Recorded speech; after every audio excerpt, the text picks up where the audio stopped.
მოგესალმებით, მოცემულ მოდულში განვიხილავთ რესურსებზე წვდომასა და მათზე კონტროლს გენდერულ ჭრილში. ეკონომიკურ და ფინანსურ რესურსებზე წვდომის კუთხით არსებული უთანასწორობა, კულტურული და ტრადიციული ნორმები, რომელთა შედეგადაც მემკვიდრეობის მიმღებნი და უძრავი ქონების მესაკუთრეები უმეტეს შემთხვევაში კაცები არიან, რთულ პირობებში აყენებს ქალებს გახდნენ ფინანსურად დამოუკიდებელი და თვითკმარი. ასევე შეიძინონ განათლება და განავითარონ თავიანთი პროფესიული მისწრაფებები. შეგახსენებთ, რომ გენდერული თანასწორობის საკითხების ირგვლივ ცნობიერების ამაღლებაში მნიშვნელოვანი წვლილი აქვს შეტანილი ევროკავშირს, შვედეთსა და ავსტრიას პროექტ გრეტას სახით. აღსანიშნავია, რომ ამ ვიდეოში გამოხატული შინაარსი ეკუთვნის მხოლოდ ვიდეოს ავტორებს და არ გამოხატავს ევროკავშირის, შვედეთისა და ავსტრიის შეხედულებებს.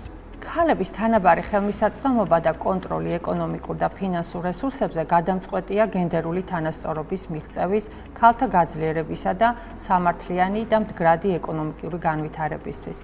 რესურსების განაწილებაში გენდერული თანასწორობის დადებითი გავლენა, მათ შორის სიღარიბის შემცირებისა და ბავშვების კეთილდღეობაზე დამტკიცებულია რიგი ემპირიული კვლევებით. ეკონომიკური და ფინანსური რესურსების გენდერულ განაწილებაში ხანგრძლივმა უთანასწორობამ კაცებთან შედარებით ქალები არახერსაყრელ მდგომარეობაში ჩააყენა და შეზღუდა მათი შესაძლებლობები მონაწილეობა მიიღონ, წვლილი შეიტანონ და ისარგებლონ განვითარების უფრო ფართო პროცესებით. მიუხედავად ქალთა ეკონომიკური გაძლიერების კუთხით მიღწეული მნიშვნელოვანი პროგრესისა, ღრმად ფესვგადგმული უთანასწორობა გრძელდება დისკრიმინაციული ნორმებისა და პრაქტიკის შედეგად, ხოლო პროგრესული ცვლილებების ტემპი შენელებული და არათანაბარია მსოფლიოს სხვადასხვა რეგიონში. ქალები კვლავ არ მონაწილეობენ საკვანძო გადაწყვეტილებების მიღების პროცესებში, ეკონომიკური და ფინანსური რესურსებისა და შესაძლებლობების განაწილების საკითხებზე, რაც კიდევ უფრო გვაშორებს გენდერულ თანასწორობას. დასაქმებაზე ხელმისაწვდომობა და ღირსეული სამუშაო პირობები. მიუხედავად იმისა, რომ ქალების წილი გაიზარდა დასაქმების სფეროში, გრძელდება შრომის გენდერული დანაწილება. ქალების წილი მაღალია არაფორმალურ დაბალანაზღაურებად ან იმგვარ სამუშაოებზე, რომლებიც არ რეგულირდება შრომის კანონმდებლობით, ან არ ახლავს სოციალური დაცვის მექანიზმები. ღირსეულ სამუშაოზე ხელმისაწვდომობის ნაკლებობა ქალების სიღარიბის მთავარი მიზეზია. ამასთან, მიუხედავად შრომის ბაზარზე ქალების გაზრდილი მონაწილეობისა, ქალების მიერ შესრულებული არაანაზღაურებადი საოჯახო საქმე და ოჯახის წევრების მოვლის მხრივ დაკისრებული მოვალეობები მნიშვნელოვნად არ შემცირებულა და არ მომხდარა მათი გადანაწილება ოჯახის კაც წევრებზე. შედეგად გაიზარდა ქალების ტვირთი, რომლებსაც უწევთ როგორც ფორმალური დასაქმების ან შემოსავლის მომტანის სამუშაოს, ასევე არაანაზღაურებადი საოჯახო საქმეების შესრულება. აღნიშნული ისევ და ისევ პატრიარქალურ საზოგადოებაში დამკვიდრებულ გენდერულ სტერეოტიპებს, ნორმებსა და როლებს უკავშირდება. რაც შეეხება წვდომას მიწის რესურსებზე, საცხოვრებელზე და წარმოების საშუალებებზე. მიწის საკუთრებაზე წვდომის კუთხით გენდერული უთანასწორობა საკმაოდ გავრცელებული პრაქტიკაა. მიუხედავად იმისა, რომ ხშირად კანონმდებლობა მიწისა თუ უძრავი ქონების საკუთრებასთან და მემკვიდრეობასთან დაკავშირებით თანაბარ უფლებებს ანიჭებს ქალებს და კაცებს, ტრადიციული სოციოკულტურული ნორმებიდან გამომდინარე, ოჯახები უძრავ ქონებასა და მიწაზე მემკვიდრეობის საკითხის გადაწყვეტისას ბიჭ-მემკვიდრეებს ანიჭებენ უპირატესობას. ასევე ხშირად საკუთრება უძრავ ქონებაზე ოჯახის კაც წევრებზეა გაფორმებული. აღნიშნულს ერთვის ცნობიერების ამაღლებაზე ორიენტირებული ღონისძიებების ნაკლებობა რიგ ქვეყნებში, რის შედეგადაც ქალებს ხშირად მათი უფლებების შესახებ ნაკლები ცოდნა აქვთ.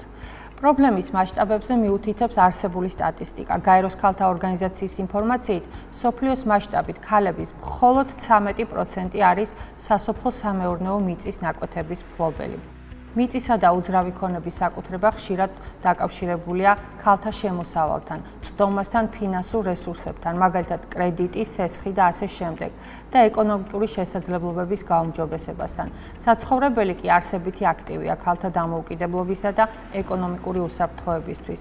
საცხოვრებლის არქონა ძირს უთხრის ქალთა შესაძლებლობებს მიიღონ შესაბამისი განათლება, ისარგებლონ დასაქმების შესაძლებლობებით, შეინარჩუნონ ჯანმრთელობა, დამოუკიდებლად დაგეგმონ მომავალი და სხვა. მსოფლიოს მასშტაბით უსახლკარო ან არასათანადო საცხოვრებელი პირობებში და სიღარიბეში მცხოვრები ადამიანების მზარდი წილი ქალები და ბავშვები არიან. დისკრიმინაციული კანონების, პოლიტიკის, წეს-ჩვეულებების და ტრადიციების გამო.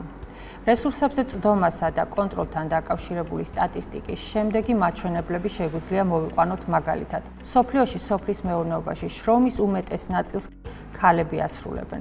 ზოგიერთ ქვეყანაში მათი წილი 50%-ს აღემატება. ქალები ქმნიან მსოფლიოს სურსათის ნახევარზე მეტს. ზოგ განვითარებად ქვეყანაში კი ეს მაჩვენებელი 60-დან 80%-მდე აღწევს.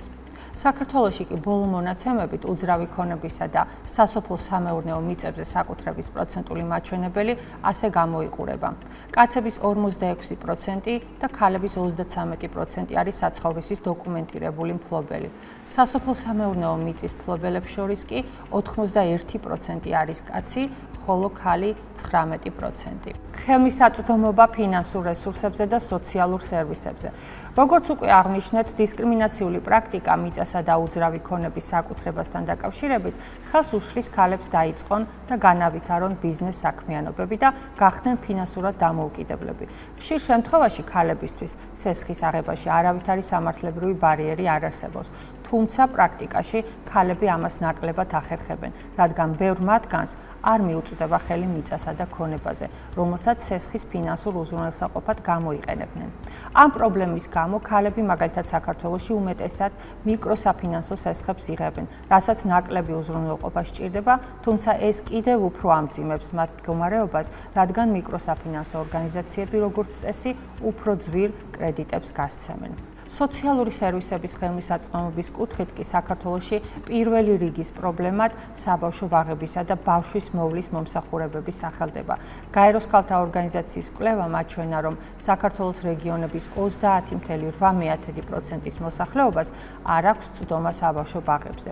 აქვე უნდა აღინიშნოს, რომ სოციალური ინფრასტრუქტურის მდგომარეობაც, მაგალითად წყალგაყვანილობა, გზები, ტრანსპორტი და მათი გაუმართავობა ასევე პოტენციურად ზღუდავს ქალთა შესაძლებლობას ჩაერთოს შემოსავლიან საქმიანობაში და ფინანსურად უზრუნველყონ საკუთარი თავი თუ ოჯახი. სხვადასხვა საერთაშორისო კვლევა და ანალიზი აჩვენებს, რომ ქალების ეკონომიკურ გაძლიერებას მთელს მსოფლიოს მასშტაბით მოაქვს უკეთესი ეკონომიკური შედეგები, უფრო სწრაფი და დივერსიფიცირებული ეკონომიკური ზრდა, მეტი თანასწორობა და ასე შემდეგ. კერძოდ, კვლევების მიხედვით, იმ შემთხვევაში, თუ ქალები ეკონომიკაში ისეთივე ჩართულები იქნებოდნენ, როგორც კაცები, ეს დამატებით 28 ტრილიონ აშშ დოლარის ნამატს გამოიწვევდა გლობალურ მთლიან შიდა პროდუქტში 2025 წლისთვის. სხვადასხვა შეფასებით, ქალები საკუთარი შემოსავლის 90%-ის ინვესტირებას ახდენენ ოჯახის და ჯანმრთელობის, ასევე კვებისა და განათლების ხარჯებში, რაც კაცების შესაბამის მაჩვენებელზე 3-ჯერ მეტია. გაეროს სურსათის და სოფლის მეურნეობის ორგანიზაციის შეფასებით, იმ შემთხვევაში, თუ ქალ ფერმერებს ექნებოდათ ისეთივე წვდომა ეკონომიკურ რესურსებზე, როგორც კაცებს, ეს გაზრდიდა სოფლის მეურნეობის პროდუქტიულობას 20-30%-ით. შესაბამისად, გაიზრდებოდა სოფლის მეურნეობის წარმოების მასშტაბები და სხვა.